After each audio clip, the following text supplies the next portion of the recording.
Iha, painom naman ng tubig. Ilang araw na akong hindi nakakainom ng tubig. Uhaw na uhaw ako. Heto po pwede kang uminom hanggat gusto mo. Uminom ang matanda. At sa isang iglap, naging isang magandang batang diwata. Diwata! Gusto kong magpasalamat sa iyong tulong, magandang dalaga. Humiling ka. Kami ng kapatid ko ay ilang araw nang hindi kumakain. Sige, pag uwi mo ay tingnan mo ang mesa. Doon ay makikita mo ang isang mahiwagang mangkok. Mahiwagang mangkok? Oo, kapag sinabi mong magluto mangkok, mainit at masarap, ipagluluto ka nito ng matamis na lugaw. Kapag sinabi mong huminto mangkok, busog na po, hihinto ito sa pagluluto. Ngayon, hindi na kayo magugutom ng kapatid mo. Maraming salamat, magandang diwata. Teka, sandali. Huwag mong kakalimutan ang sasabihin sa mahiwagang mangkok, ha? Tumakbo si Sally pa uwi.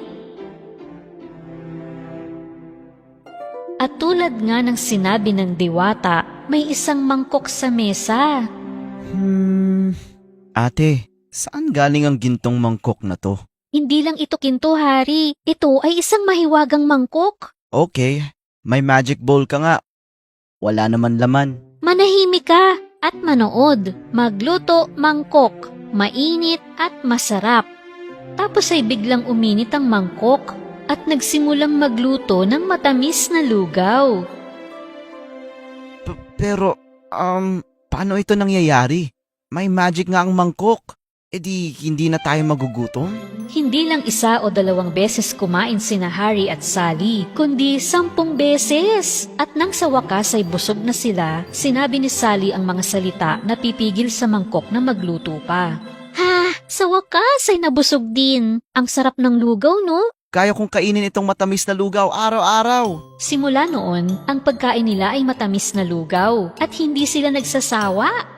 Hindi ka maniniwala kung paano tayo nabigyan ng mahiwagang mangkok na ito. Isang araw bago lumabas si Sally, gusto niyang sabihin kay Harry kung paano pipigilan ng mangkok sa pagluluto. Harry, may sasabihin ako sa iyo na mahalaga. Halika! Hindi pinansin ni Harry ang tawag ng kapatid, kaya pinuntahan siya ni Sally. Ngunit sa sandaling iyon, nakalimutan niya ang sasabihin dahil madalas siyang makakalimutin.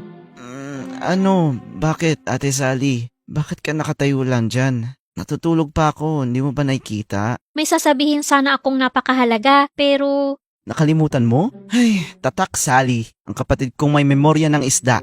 huwag ka ngang mang-asar dyan. Sige na, aalis na ako. Nasa labas na siya nang maalala ni Sally ang sasabihin sa kapatid. Ay, naalala ko na. Ituturo ko kung paano patigilin ng mahiwagang mangkok. Pero hindi naman siguro yun gigising agad hanggang sa makauwi ako. At yun na nga, nagising si Harry habang wala siya. Bumangon sa kama at pumunta sa mesa dahil nagugutom siya. Magluto mangkok, mainit at masarap. Nagsimulang uminit ang mahiwagang mangkok. Amoy matamis na lugaw na naman ang bahay nila.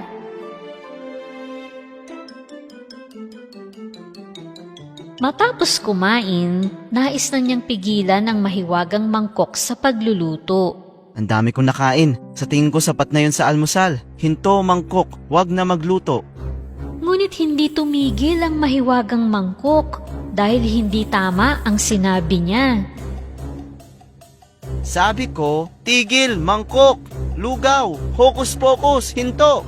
Hindi pa rin tumigil ang mahiwagang mangkok. Ano to? Ano nang gagawin ko?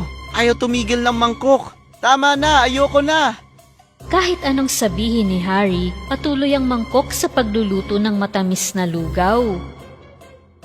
Pag-uwi ni Sally, halos puno na ng lugaw ang bahay nila.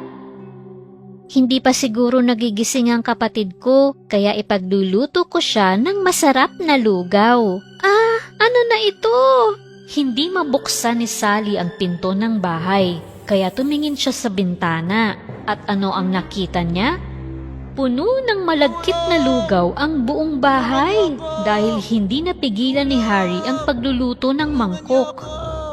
Oh, grabe na ito! Harry! Ayun ate, tulungan mo ako. Nasira na ang mangkok. Huminto, mangkok! Busog na po! Sa sinambit ni Sally, sa wakas ay tumigil ang mangkok sa pagluluto. Kaya naligtas si Harry mula sa kumukulong lugaw. Salamat ate. Anong gagawin natin ngayon sa sangkaterbang lugaw na to? Ang bahay natin ay naging lugawan. Nagkaroon ng magandang ideya si Sally. Agad niyang tinawag ang mahihirap na kapitbahay nila. Natuwa sila sa paanyaya ni Sally at pumila sa labas ng bahay ni na Sally.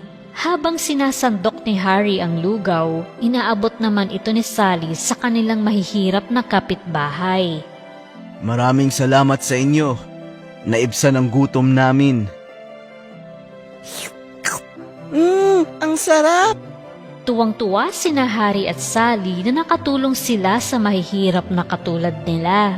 Masarap ito sa pakiramdam.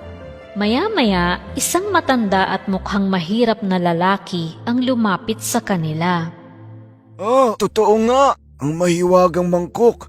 Ilang araw na ako naghanap ng pagkain para sa aking asawa at mga anak. Wala na akong lakas. Pwede ko bang hingiin ng mahiwagang mangkok para sa aking asawa at mga anak? Anong gagawin natin, Ate Sally, kung ibibigay natin ang mangkok? Pareho tayo magugutom. Huwag kang mag-isip ng ganyan. Nagugutom ang mga anak niya. Hindi dapat nagugutom ang mga bata. Kunin mo po ang mangkok at iuwi sa pamilya mo. Sa sandaling iyon, ang lalaki ay naging isang magandang diwata. Oh, ikaw! Ikaw ang diwata na mabait sa akin. Napasaya niyo talaga ako, Harry at Sally. Pinakain niyo ang mahihirap sa bayan at tinulungan niyo ang taong nagugutom ang mga anak. Bilang gantimpala, sa inyo na ang mahiwagang mangkok magpakailanman. Nararapat lang na sa inyo yan. Talaga? Yay!